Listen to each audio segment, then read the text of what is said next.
don't think I mean, hopefully he didn't make a video about it, right? Chat, I'm in a oh my god, he made a video.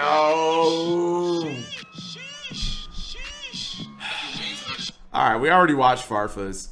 The next ban list might have problems. Press 1 to ban Diviner of Herald, chat.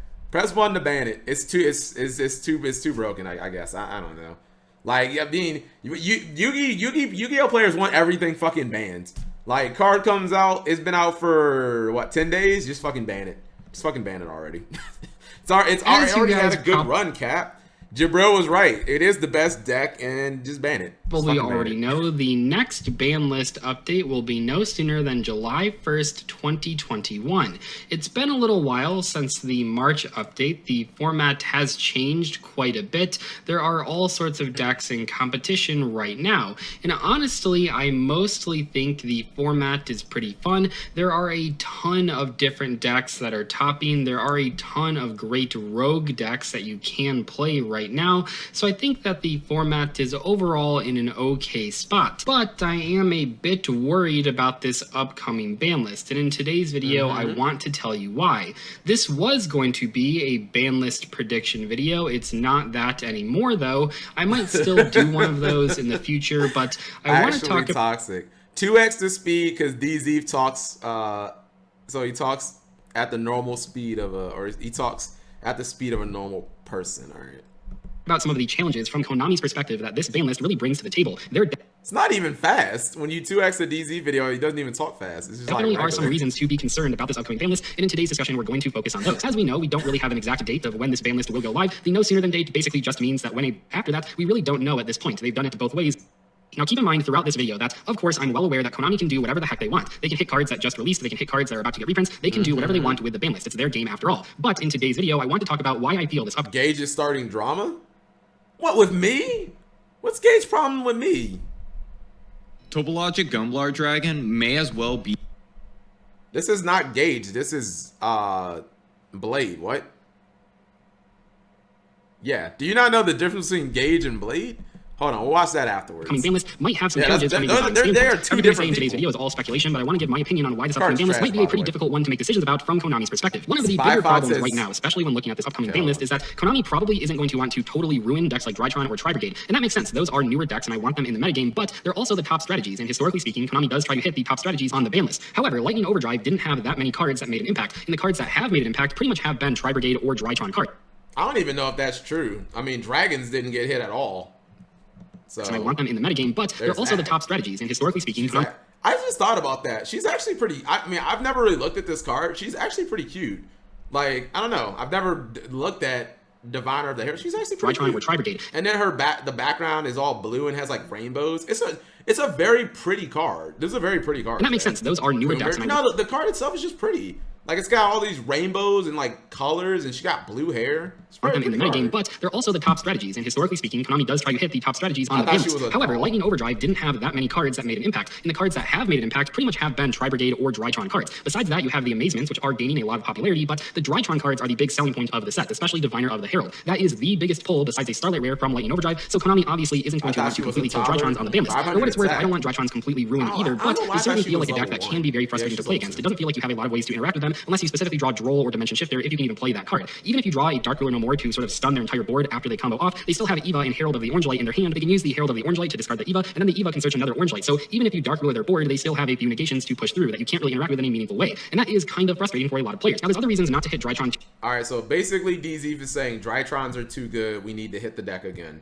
Too hard either. On the Agree or disagree, chat? Is Drytron like actually too good of a deck?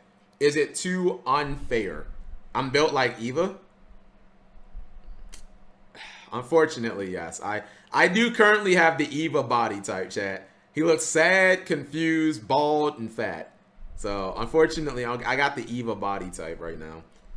Jabril says so. No, disagree. That you can't really interact with. I mean, that's what he's saying. He's saying you can't interact with the deck. It's too good. Frustrating for a lot of players. I mean, I thought the whole point of hitting Ben 10. Do you guys remember when people were saying that Ben 10 won't get hit? Like that was the whole, wasn't that the whole point of hitting Ben 10? Like I get it, they got Harold and that, obviously like picked up the slack, but can you guys imagine if like Ben 10 didn't get hit? Like if Ben 10 didn't get hit, I think this deck would have been like, all right, maybe, we might have to bust out the word emergency next list. I told you it was going to get hit I told you it was going to get hit because it's just like Ben 10's a super old card. Like they're not making money off of it anymore. What's up, Zidane?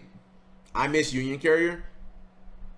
I never thought that was a Drytron hit, by the way. Union Carrier. That was a hit that hurt Drytron, but it wasn't a Drytron hit. That was just a hit like we're either gonna ban this card now or we're gonna ban it at some point. We know we're gonna have to ban it though. Because we're not gonna stop releasing cards that need to go to the graveyard. That's just not. We're not going to do that in Yu-Gi-Oh! There's other reasons not to hit Drytron too hard either. On the previous ban list, when they were pretty new, they did take some pretty big hits, like Ben 10 going to 1 and Union Carrier getting banned, and that was very close to when they were released. So it might feel pretty unfair to hit them again right after getting Diviner of the Herald and the rank 1 monster. With the Tri-Brigade archetype, you once again have a situation where you might not want to hit the deck that hard on the upcoming ban list, despite the fact that it is one of the most popular decks in the format. Tri-Brigades were not very good on release. It took a while for people to try them out more, so hitting that deck right after they got a big piece of support doesn't feel super great for people that just bought the deck to play with the Lightning Overdrive link 2. So you have a situation where you don't want to hit the two biggest. Am I the only one? This has nothing to do with DC's video chat. Am I the only one totally amazed, like how quickly this archetype has come full circle? This archetype went from like no one thinks this shit is good at all to holy shit, we need to like hit these cards. I mean, chat, when Phantom Rage came out, these cards were like fucking free. Seriously. These cards were like free. They had a whole bunch of holo cards, if I'm not mistaken, and they cost nothing. Like no one believed in this deck. Like I don't know. I think that's just crazy. And now people are like, deck needs to get hit. Like right now, because those two decks are kind of what's selling Lightning Overdrive besides the amazing cards, and that can be a pretty tricky situation. So you might say, okay, DZ, if they won't hit Tri-Brigade, they won't hit Drytron, maybe they can focus on the older cards that have seen a lot of play over the past year. Those cards aren't new, so maybe they can hit them on the upcoming ban list. Well, that makes sense, except that we have the 2021 tin of Ancient Battles right on the horizon. And in that Mega Tin, a lot of these cards will probably be reprinted. Now, we don't know the actual set breakdown for the tin of Ancient Battles yet, but we do know that they're reprinting cards from Ignition Assault, Eternity Code, Rise of the Duelist, Phantom Rage, and more. And that means they probably don't want to hit the big cards from those sets because those cards are going to be big reasons to buy the 2021 tin of Ancient Battles. Remember, since 2014, when Megatins were introduced into the TCG, they have consistently been some of the most popular products in all of Yu-Gi-Oh! For competitive and casual players alike. So they won't want to kill them. Even chat, don't you guys remember specifically when John made that Why Phantom Rage is a flop video, and I immediately came on stream and was like, what the fuck is he talking about? Phantom Rage is like an insanely good set. I don't care about the secondary market. Just looking at the set based on good cards, like it's a very good set. I specifically said that. Yeah, when you Phantom flop, and I was like, no, that set's insane. Like, Phantom Rage is a good set. The hype of this giant product. And while it is true that Konami is a business and obviously they don't want to lose any sales on their Megatin, keep in mind that it also affects the players and the vendors that already... Okay, not to be toxic, but what is the point of this video? So not too far away, and recently it got delayed all the way to January of 2022. Now that is a big example of a huge delay, but a lot of products have gotten delayed like 1 month or 2 months, and that stuff does matter when talking about ban list decisions. What if you were going to release a card off the ban list to sort of line up with a new product, but now that product is pushed several months back and it no longer lines up with that ban list? That can make ban list decisions pretty challenging. So what does that really leave them with? Well, they can hit older cards, things like the Alistair, the Invoker Engine, they could hit Miscellaneous Source, they could hit Guard Dragon LP. These are all cards that have been out for years and are currently still being played. But it might look pretty weird from a player's perspective if Konami doesn't hit Drytron or Tri-Brigade, but they do hit Alistair and Miscellaneous Source and Guard Dragon LP. Now there are some older cards in the Drytron and Tri-Brigade decks, and maybe those could be the ones that get hit on the ban list. Fire Formation Tenki, for example, could be limited. That would make sense. And that is a very old card, and it would hurt Tri-Brigades without directly hitting any of the Tri-Brigade cards. And also the deck would probably still be good after... As whether I agree or disagree, this is the most likely of outcomes, chat. Is that maybe Konami will hit cards that are not directly tied to the archetypes. Plus there is President.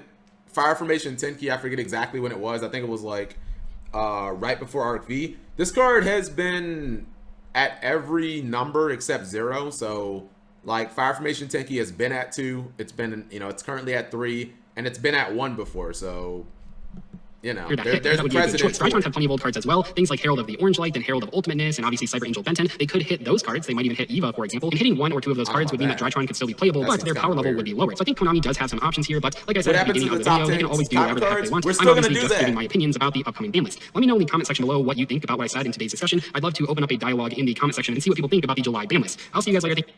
How did we get to this video? I feel really disappointed. I thought he was... I don't know. I'm not going to talk about it.